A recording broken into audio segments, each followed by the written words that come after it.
So we're here for this week's Melbourne racing review, thanks to topsport.com.au, and I've got Trevor Lawson on the line. How are you, Trevor?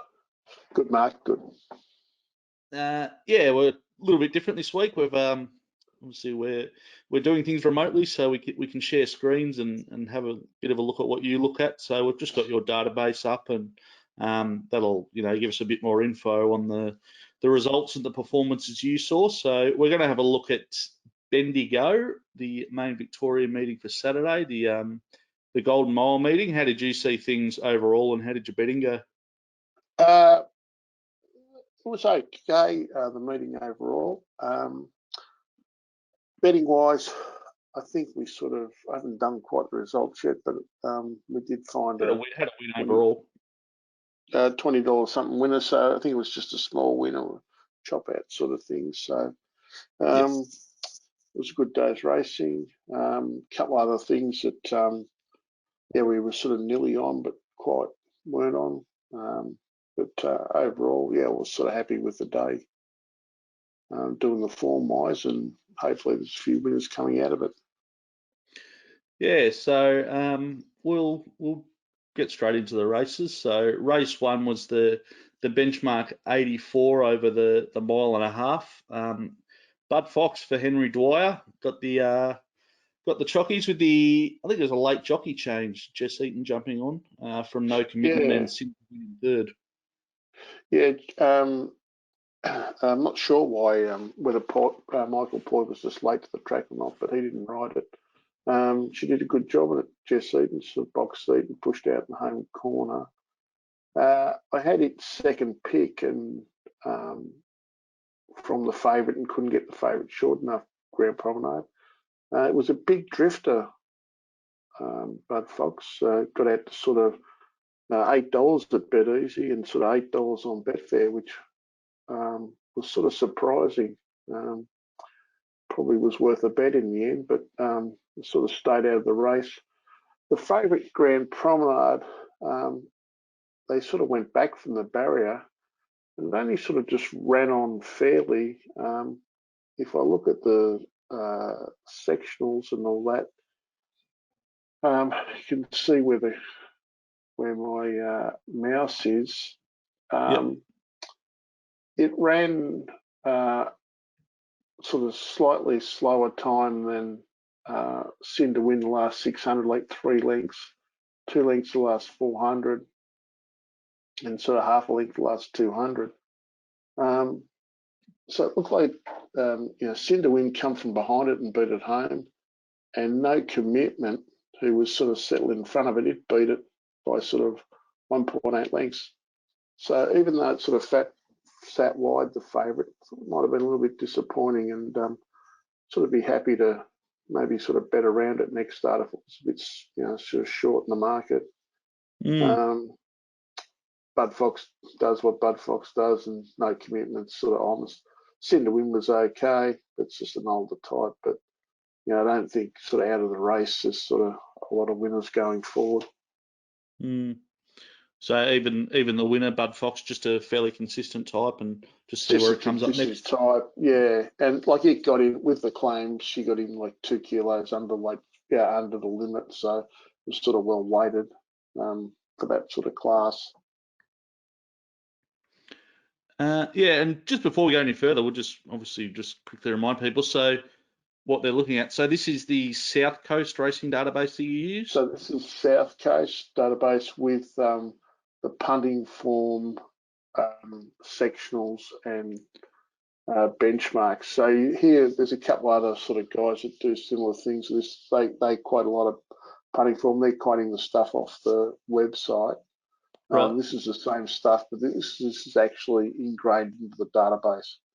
Okay. So if I'm looking here, so Bud Fox, he's carried 54 kilos. Jess Eaton's ridden it. I've rated its win 54 kilos. The market thought it would do 52 kilos. Coming to that run, I sort of thought it would do 53. So I sort of, it was 6-1 in the old, which is sort of $7. So the market, didn't really have it winning the race.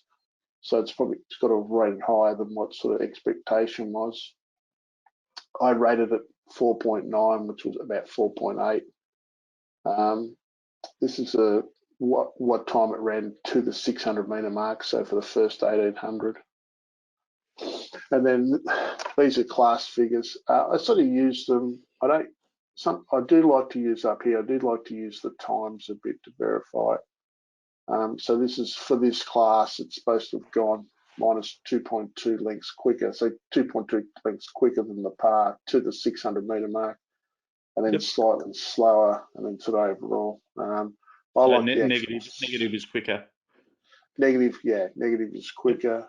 But up here, it's like it's run the 110th quickest last 800, 110th quickest last 600 again, 107th quickest 400, last 400, and 88th quickest last 200. That's for the day of all the runners. So you can see by the sectionals here, it was a pretty slowly run race coming home. Yeah. So, which Grand Promenade was probably entitled to run on a bit more if it was, even though it was 3 wide, if it was much better than them. Okay. Race 2 was the benchmark 78 over 1300. Beautiful flyer, the winner at $9 from Arctic Shock and Midas Prince. Arctic Shock SP was 15 and Midas Prince 91. So few bit longer chances here.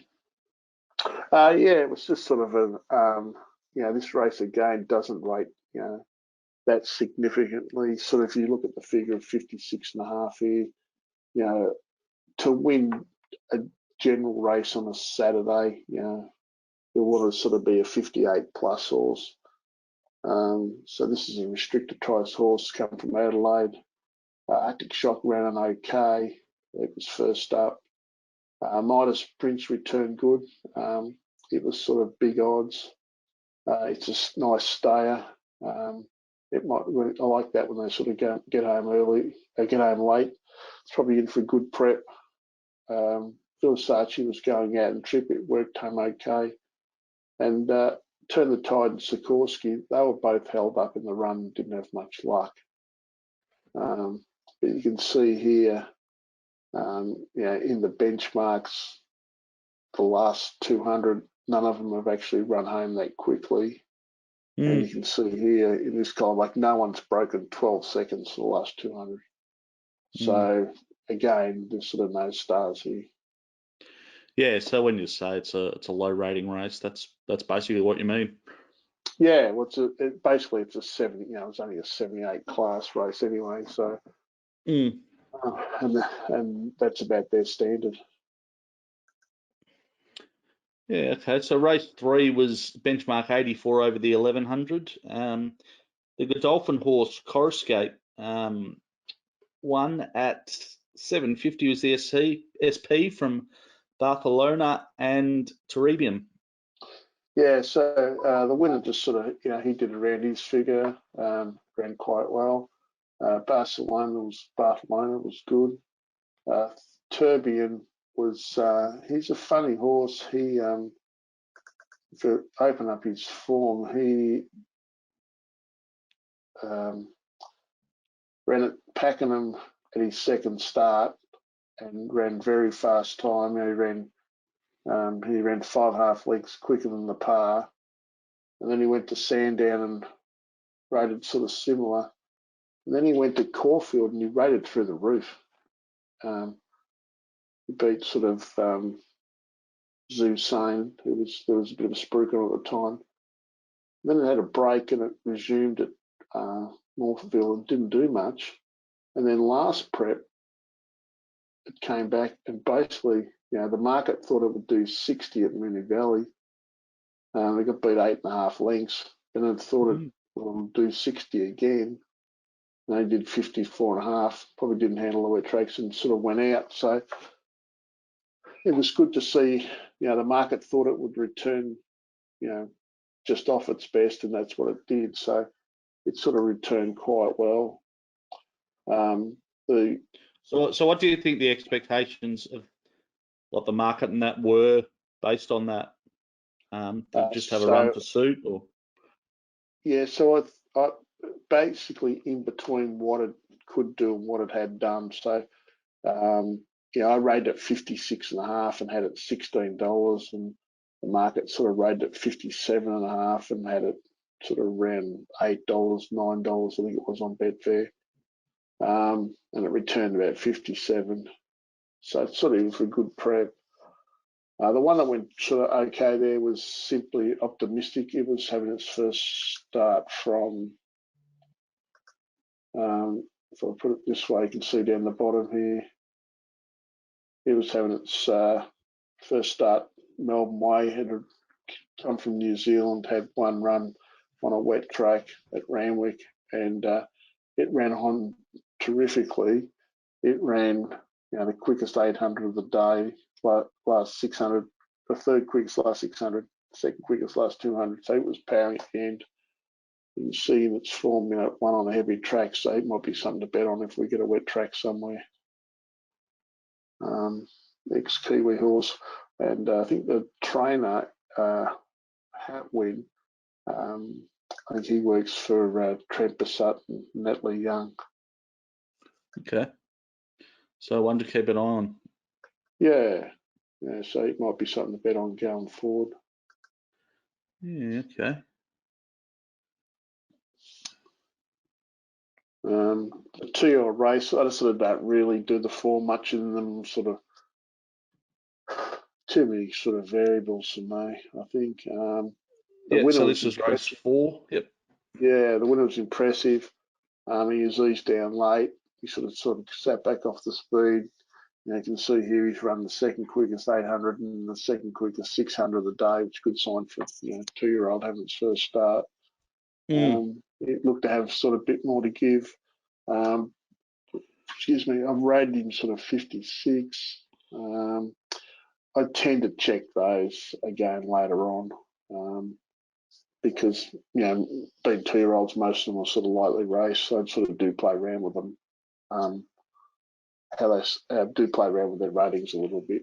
So we'll just sort of put that in at the moment, and I'll just see how the rest of the runners out of that sort of race cope going forward. And I may sort of just adjust the rating, but on face value, the winner looked quite impressive.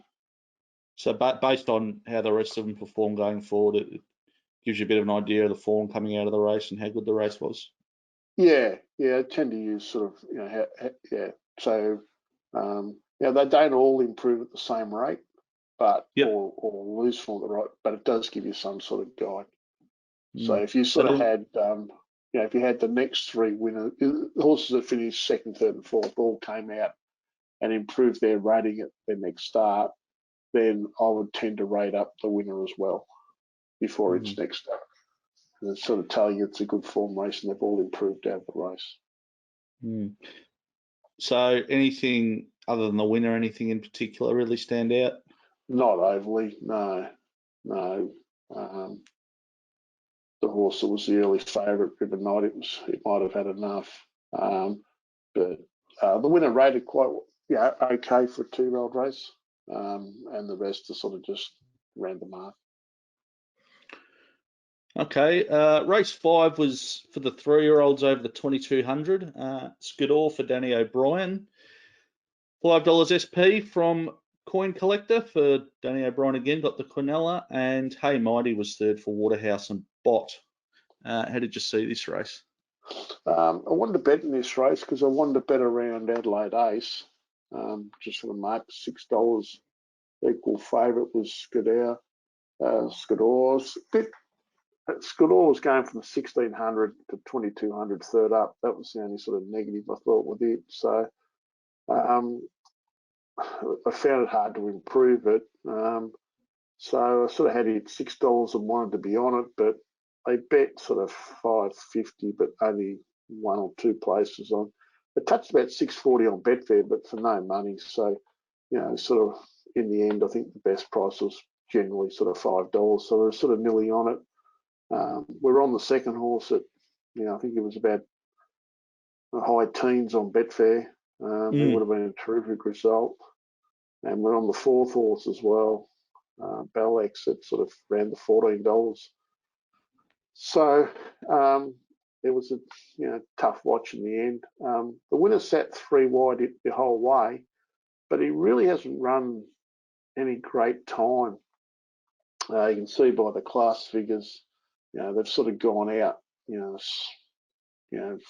4 to 5 lengths slower than the average for that class, and come home a bit quicker, but still sort of ran negative times. The winner sort of sprinted well the last 400, so he went fast from the last 400 and from the 400 to the 200. It's not a high rating race, sort of got 54.5. The second horse was 12 to 1, the third horse was 7 to 1, the fourth horse was 10 or 12 to 1, the fifth horse was 50s. The favourite was terrible, Adelaide Ace. It dropped out and sort of thing. And Royal Crown was the equal second pick. It ran on okay from last. Not sure going forward it's going to be a great race.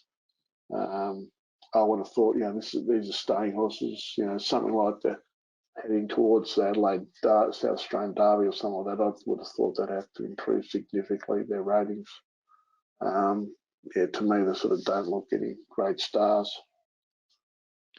It's not much moving between the states now anyway, so no one's really sure what's going to happen.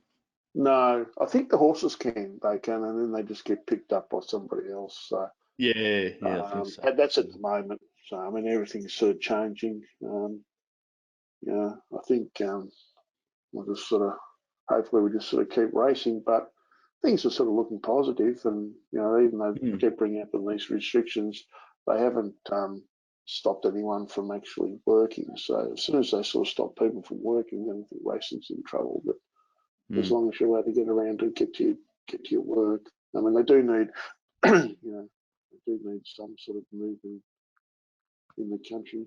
They need some people to buy stuff and keep going. So. Race 6 was the gold bracelet over 1400. Good winner here, snogging $21 from Clary's Cliffs at 9 and Twitchy Frank at 8. I had her a nice over. Parked at $13, and I think it was about. Would have been the Betfair SP was. I'm just looking on this other screen here. Betfair SP was like $32. The only problem was there wasn't sort of anything else really to back in the race. It was just the way that the odds of the other horses fell. Sometimes you can get lucky and you can back some horses that are sort of shorter priced than snogging but are over the odds, and then you get to back snogging as well, and so you get a terrific result. But then other times it's sort of all you can do is back one, a horse that I think's a 1 in 7 chance of winning, and you can the market thinks it's a 1 in 5. So it was just unfortunate. I couldn't really back any other horses in the race, and then you sort of watch it win. So they ran quick time here. They sort of went out sort of even and come home quick. The winner ran the quickest last 400 of the day. The second horse ran the second quickest. So time-wise, they looked to be going pretty good, but I'm just not sure about the race. The third horse on my ratings is a pretty consistent horse, Twitchy Frank. He sort of returned 57.5, and I'd pretty get him doing that all the time. You can see here. So the winner rates about what she can sort of do, and Clarice Cliff rates about what she's been doing. So time-wise, I could have a higher rating, but class of the horses, that's about what they do. So Fabric was sort of disappointing. It dropped out and got beat a fair way. Vanuatu was sort of well beaten first up as well. Going forward, I'll recheck this race later on with going forward, just to sort of see how Snogging and Clarice Cliff, whether they really jump off this. I'll jump off the rating here and sort of produce a higher one, and then I might rate the race up. But sort of just happy leaving the ratings as they are at the moment. Yeah, so based on a future performance, does that then, like we were saying earlier with the 2-year-olds, does that then lead you to go back and re-rate this whole race? Well, yeah. So if I rated it off sort of the time, the overall time, because they've run faster time. You can see here they've run 83 seconds, 123, and the last race was run 123.6. So they've run 3 lengths quicker, even though the sectional's a little bit different. But they've run 3 lengths quicker than Big Night Out's race. But I would say that Big Night Out is a much better horse than Snogging, even though overall it's run slower time. So that's where sort of, sometimes there's a little bit of a judgment call. So even, I've got a lot of green here, and green represents sort of, exceptional times. But if I look at sort of Snogging's form, I've let it return 56.5. The market sort of only had it doing 54. It was $32 on Betfair. Previous preps it's sort of done 56. It's got one rating of 59 in Adelaide. Even back here it's 56.5. So basically it's a 56.5 horse except for one standout figure. And that day it was $138 on Betfair. So you could sort of say, well, I'm not going to trust that rating. So it's a 5-year-old mare, and it's had 1, 2, 3, 4, 5. This is its 6th prep. So it's hard to say, I'm going to give you a big figure. So I sort of go, well, you've run to your figure. Each prep you've nearly done is 56.5. I'll rate you 56.5. So that's the way I do it, whether it's right or wrong. But I sort of and then subsequent to this race, I'll sort of go back and reassess and see what's happened out of the race. Okay, no worries. Race 7 was the Guineas over 1400. Riddle me that, $4.20 from Score at $11 and Zeus Sonic at 31. This was a bit of a tough watch as well. Sort of was $6 equal favourites, Spend and Riddle me that. They were both around the $4. We're on Score at I marked it $9.90. I think it was like sort of $14. They might have been a lot better than $10. I know it was sort of $15, $16 on Betfair. It got beat an inch. And Zeus Sonic was a roughie. I sort of didn't mind. I put that in the betting plan. Even though I marked it $34, I could have sort of marked it a lot shorter, just with sort of the barrier and all that. But it was 40s in, and I think another 2 hops it wins. You can sort of see here it's run 4 lengths quicker than the average for the last 200. So it's run 1.7 lengths quicker than the winner the last sort of 200. It was flying. I reckon another 2 strides it wins. So it would have been a good result. Also the race Score was honest. Spend ran well. They sort of hadn't missed it, the Hawks horses. It ran in Melbourne 2 weeks ago, and then went, or 3 weeks ago, and then went to Sydney and ran in the Group 1, and then was on a 7-day backup last Saturday. So, and then it's had to go from there to Bendigo. So it's racing well. Of course, it finished 5th, debt and deficit. It was honest. You can find a race sort of down in the class. It's okay. There's sort of not much else out of the race. Okay, race 8, the main race, the Golden Mile, over the mile, of course. Hell of a Street at $19 from Iconoclasm at $11 and Admiral's Joker at $6. So this was it was a bet. Hell of a Street, it sort of marked in $16, and got out in the end. SP was 23. Top Sport less than jumped at $21. This is a terrific effort. This horse,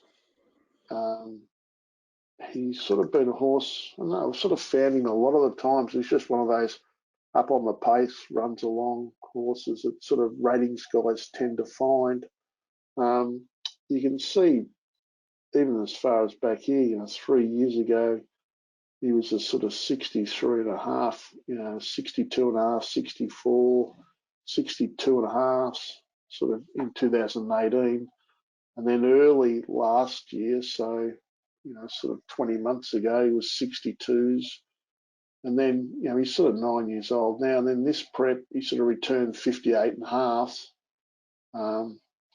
I put him in at 58 and a half and marked him sort of $16, and the market sort of had him a lot longer. And he just walked in. He ran very fast time, and I basically got him returned 62, which is, pretty much what he'd done at his best. Now, I'm not saying that he's a 9-year-old. I doubt that he would do it again next start.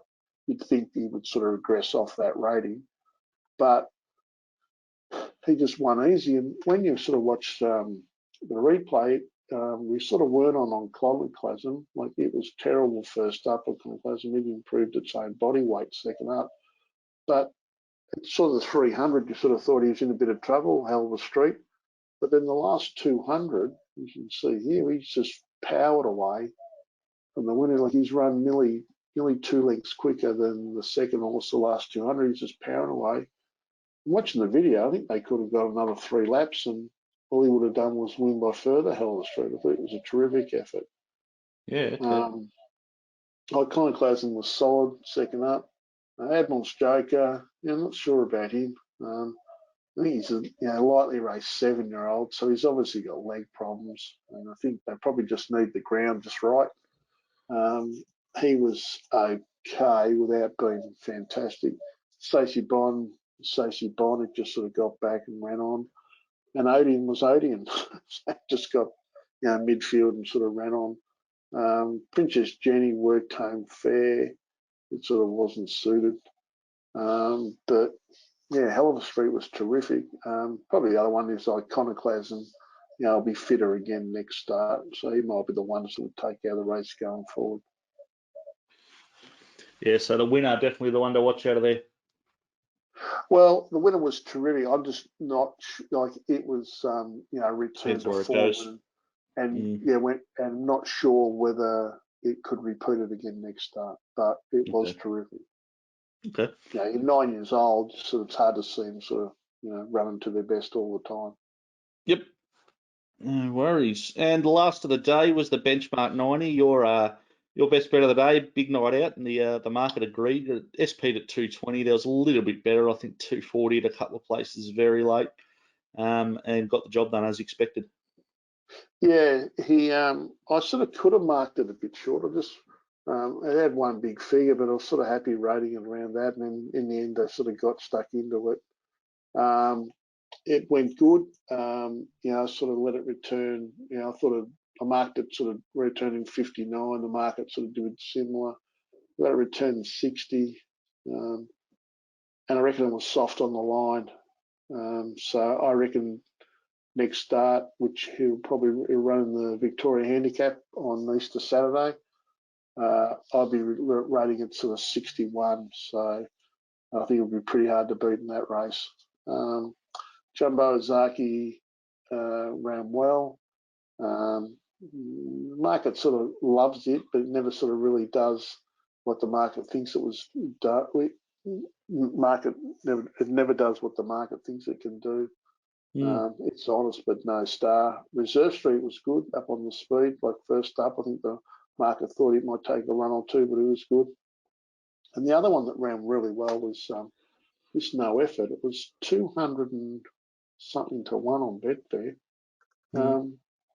And it's just a new horse. A. Cooper's got it at Cranbourne, and you can see, it ran around 2018, like 46. They're pretty low ratings. And then we sort of returned and didn't do much. And then he put the blinkers on it here. and it didn't do much, and didn't do much. And then all of a sudden, it sort of went to Cranbourne. So we went to Moe and won easy, and then on a 4-day back out, won again, sort of with the girl claiming, and then it had a break, and I went to Caulfield and improved again, and then went to Cranbourne and improved again, and then it sort of ran round in a race on Cox Plate Eve, and ran around $9 on Betfair. Got well beaten, but it was still a good effort. And then it's run first up, like it's 1400. It's not suited. It's a 2,000 metre horse, but it worked home terrific, and it definitely defied its SP. So it might be in for a nice prep. Just one of those horses that for somehow or for some reason it's they've had 15 starts and all of a sudden decides to improve. But it was pretty good. Not much else out of the race. That F Troop, they keep falling into it. Not sure really why. So out of that, I think big night out will be the one in the Victoria Handicap, the one to beat. Nice progressive horse, but might all be about trying to get a price about it. Fair enough. All right. So overall, perhaps not a whole lot of high rating races, but it does sound like there's a few horses to follow out of the day. Yeah, well, we've sort of got to the end of the carnival. We've sort of got, so we've had sort of Mornington Cup last week and this week, and then from now on, we've only, virtually got, restricted-ish type Saturday meetings and stuff like that. So we've got big fields. I know that of sort of, they're pretty ordinary races today at Swan Hill, but the fields are huge. They're huge at Mornington again tomorrow. And I think Caulfield on Sandown on Saturday had a lot of acceptors. So everyone's trying to run while they can. But so we'll see how things go and hopefully we're still racing in the near future. Good stuff. All right. Well, we'll catch up later in the week, and all being well, we'll have a Saturday meeting, so we'll preview that and hopefully find a winner or two. So thanks for your time today, Trev. Great, thanks, Mark. Yeah, so this Saturday we've got Caulfield, so and there's Sandown Wednesday, so it goes back on the Lakeside. So it's been on Hillside for the last however long, like at least a couple of months. So we're on Lakeside this week. So hopefully there's a few winners. Good stuff. All right, we'll chat to you later in the week. Great, thanks, Mark.